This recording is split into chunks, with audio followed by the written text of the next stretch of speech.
Well, chili is good the day that you make it, of course, but I think we would all agree it actually gets better in the days after. But instead of maybe just putting the bowl into the microwave, our next guest got pretty creative. Here to show us, we welcome co-owner of Cafe 421, Antigoni Sander McCloud. Hi, yes. We have all sorts of chili here. You've already set out napkins for me. And I do want to let the audience know at home that the last 2 times that you've been on, fault of my own, I have choked. It has happened. So here's our goal today.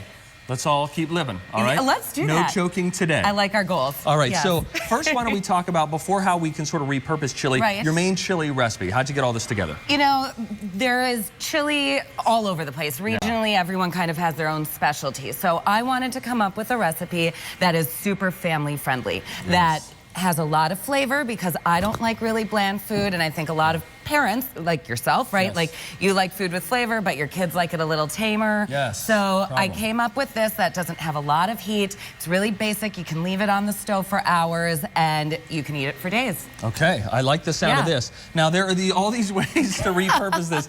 I have to say, I heard about these hand pies, chili hand pies. I've never heard of this before. They are all the rage here, I had no idea. Well, my education continues, so tell me about these hand pies, chili hand pies. Okay, so hand pies are not anything weird. They're small little pies, like a Hot Pocket or something like that. But you can make them at home, and you could serve them with a salad, or you could just make a bunch of them if you're having people over to watch movies or something. They're little insular pockets of deliciousness. Okay, so how do you make one of these? Can we do that? Really easily. Pretty simple? Yes. So these are ready-made biscuits. Okay. And why don't you just toss one there? Yeah. Grab this guy and just give it a roll a couple ways, and then stop.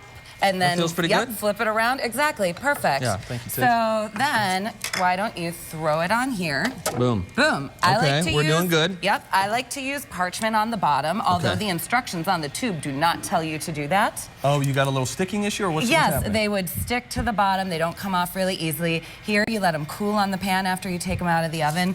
Pop this up and just slice them off like that, so it helps. Is the idea that you make a chili that is a little bit tamer, and then in the days after, as you repurpose it, then you can add flavor? You can enhance it, exactly. Gotcha. Okay, so what are you adding here? You're going to use a little of this delicious Chipotle cream cheese spread that I made, and you'll find the recipe for that on the website. And this is awesome because it makes a lot, but you can put it on a sandwich, you can put it on a lot of other things as well. Then you're going to take a spoonful of chili. All right, let's get in here. And you do not have to necessarily roll the biscuit dough out. You can pat it out. That's great. Is that too big? No? No. Okay. And then pat it down just a little bit. Okay. Just pat it down. And then we'll put this on like a hat. Okay. And we would, you know, try to get the chili inside. But not the end of the world if you happen to be spilling out a little bit. If you look at the ones that I made, they look homemade when you have a little bit of bleeding on the outside. You can see the ooey gooiness out there. So then you would just go around, crimp them.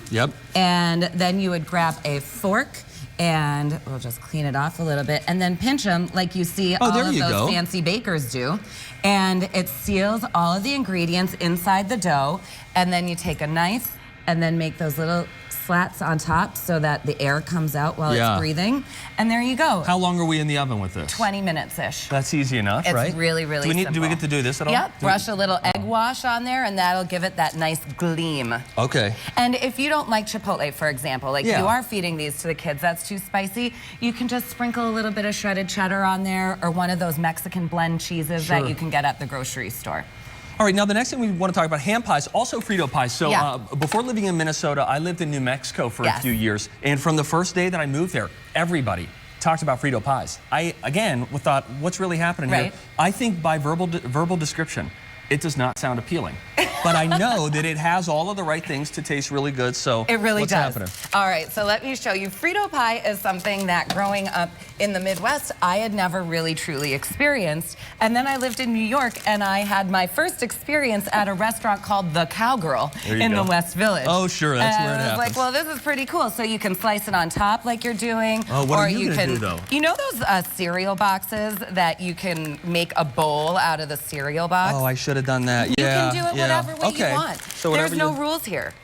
So yeah, you just So any way that you want to open it. I like that though. That seems like it would be more spill-proof potentially. Yes, because you can kind of hold it like this, or you can pull the sides a little bit, so you have some more space there. And first, you always want to test the Frito, right? Make sure that it tastes delicious. Nice and crisp and crunchy. They're in season right now. These are great. Perfect. Then you come over to your hot bowl of chili, and then you just scoop a little on there. Oh yeah. You don't want to get too crazy, shall I? Yeah, please do. There Thank you, Tig. Yep. Okay. And then you just dress it and decorate it however you would like. Yes.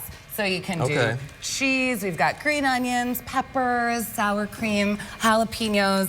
And can't you just imagine watching the football game, having friends over a big basket of Frito bags, and everyone just sitting around eating these and I'd say while this they're watching TV? I don't think I have a fork right now. I don't think you need a fork. I think you could just house this. If you're watching football, just have a good time. While I take a bite of this, can you tell me about the chili mac as well? Totally. Chili mac is so easy, and I love, look who's coming. Uh-oh, you heard chili? What happened here? You guys can't leave me out of the fun. Frito pie for you, I love it, thanks. So chili mac is a one-pot supper. You take your chili that you made the day in advance, or even a week ago, you can freeze it and take it out when you need a quick supper.